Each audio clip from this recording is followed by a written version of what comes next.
25 तड़प। वेद वैदेही की कलाई पर पकड़ कसे उसे खींचकर अपनी कार के पास लाता है। वेद को आता देख ड्राइवर गेट खोलता है। वेद जबरदस्ती वैदेही को पैसेंजर सीट पर बिठा खुद ड्राइविंग सीट पर बैठता है और कुछ ही पलों में उसकी कार हवा से बातें करने लगी थी।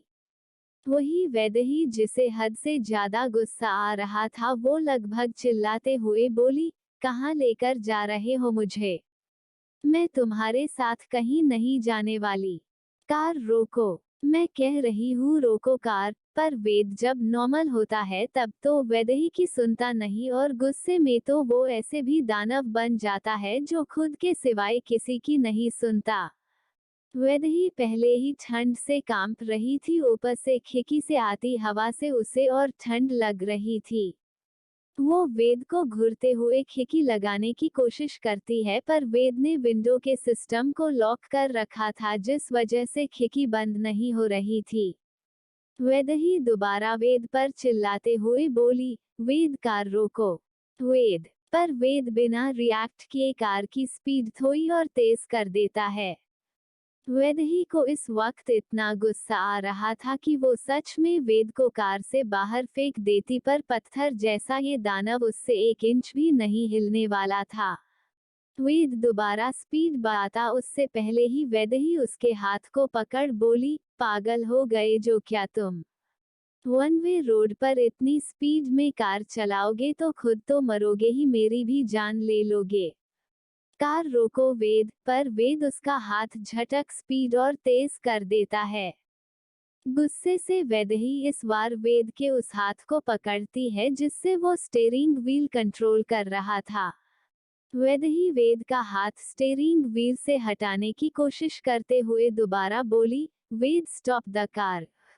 पर वेद दूसरे हाथ से वैदेही का हाथ अपने हाथ से हटा उस पर अपनी पकड़ कस देता है। वैदेही हाथ छुड़ाने की कोशिश करते हुए ही कार का गेट खोल देती है और वेद की पकड़ छुड़ाना चाहती है पर वेद ने पकड़ कस रखी थी। वैदेही हाथ छुड़ाते हुए बोली, अरे मेरा हाथ तो छोड़ दो। मुझे नहीं मरना तुम्हारे साथ। छोड़ो मेरा हाथ। पर वेद की नजरें तो सामने थी। अगले ही पल वेद झटके से वैदेही का हाथ छोड़ता है जिससे वैदेही कार से बाहर गिरती है। वही वेद थोड़ा आगे जाकर कार रोकता है। कार से निकल वेद पीछे देखता है जहां वैदेही इस वक्त मिट्टी की ढेर पर गिरी हुई थी। पानी से भीगे होने के कारण वैदेही के पूरे शरीर पर मिट्टी लगी थी। वेद धीमे कदम ले वैदेही के सामने रुकता है जहां वैदेही गुस्से से उसे घूर रही थी। वेद वैदेही की आंखों में देख उसकी तरफ अपना हाथ बढ़ाता है। वैदेही गुस्से से एक नजर वेद को देखती है मानो वो उसके हाथ पर बॉम्ब रख उसे उड़ाना चाहती है, पर फिर वो खुद ही उठ खड़ी होती है। वैदेही वेद को देख बिना कुछ बोले कार की अपोजिट डायरेक्शन में जाने लगती है, पर अगले ही पल वेद उसे अपनी गोद में उठा लेता है। वैदेही छटपटाने लगती है। गुस्से में वेद के खुले सीने पर कई मुक्के भी बरसाती है, पर वेद बेअसर वैदेही को कार के बैक सीट पर पटक देता है। अपनी पीठ में अचानक दर्द का एहसास होते ही वैदेही के मुंह से हल्की चीख निकल जाती है और वो अपनी लाल आंखों से वेद को घूरती है। पर वेद बिना वैदेही को एक नजर देखे अपने कंधे पर उड़े हुए व्हाइट कलर के तौलिए से वैदेही के हाथों को बांध देता है। वैदेही जैसे ही कुछ बोलने को होती है उससे पहले जी वेद अपने रुमाल से वैदेही के मुंह को भी बंद कर देता है। वैदेही गुस्से से जैसे ही वेद को किक करने वाली होती है वेद उसके पैर को पकड़ उसे सीधा बिठा तेज आवाज के साथ गेट बंद कर देता है और जाकर ड्राइविंग सीट पर बैठ दोबारा कार को हवाई जहाज बना वहां से निकल जाता है। इस पूरे वक्त में उसने एक शब्द भी नहीं कहा था क्योंकि उसका गुस्सा इस वक्त आउट ऑफ कंट्रोल हो चुका था और वो बोलने की जगह बस एक्शन कर रहा था। करीब 2 घंटे बाद वेद की कार एक घर के बाहर रुकती है।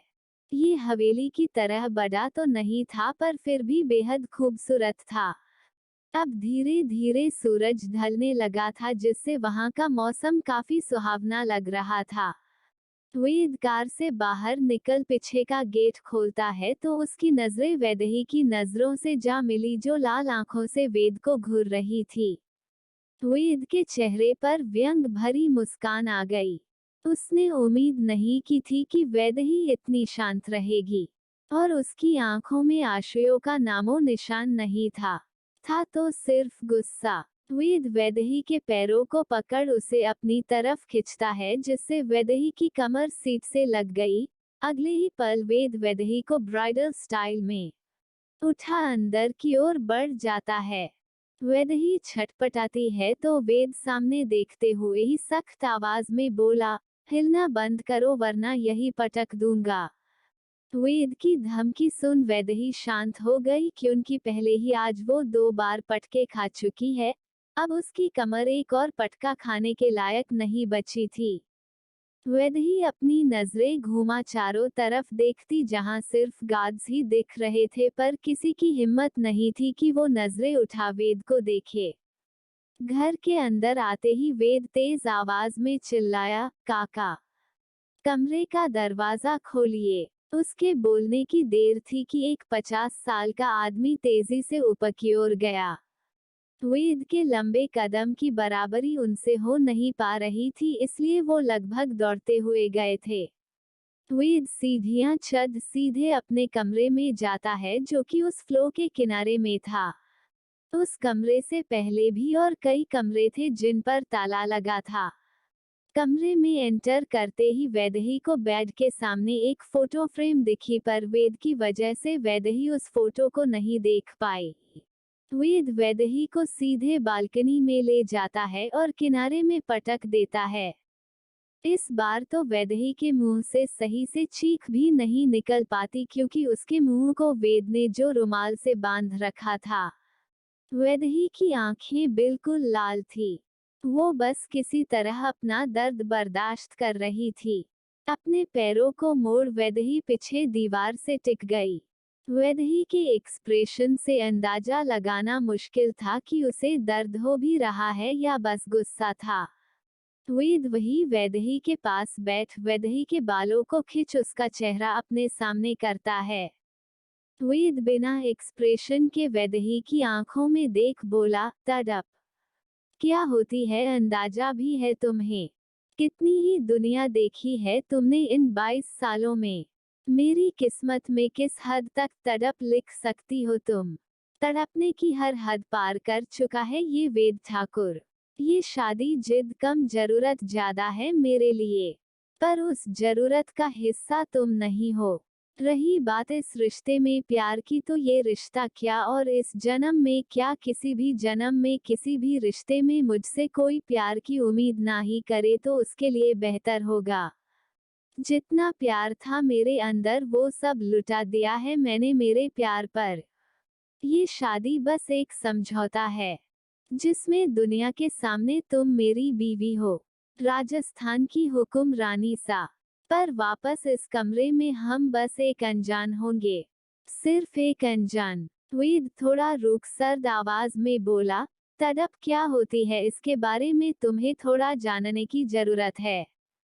इस भीगे कपड़े में, जब पूरा शरीर मिट्टी से लिपटा हो और फिर रात में रूह कांपने वाली ठंडी हवाएं चले, तब समझ आएगा तुम्हें कि तड़प होती क्या, और तड़पना किस हद तक सही है ये तुम मुझे कल सुबह बताना। बोल वेद वैदेही को झटक वहां से उठने को होता है, तभी वैदेही बंदे हाथों से ही वेद की कॉलर पर पकड़ कस देती है। क्या करना चाहती है वैदेही? कहीं ये दुबरा वेद का गुस्सा ना बढ़ा दा। Thanks everyone for this much support. और जाने से पहले लाइक कमेंट जरूर करें सभी। जिन्होंने रिव्यू नहीं दिया वो भी द मुल्क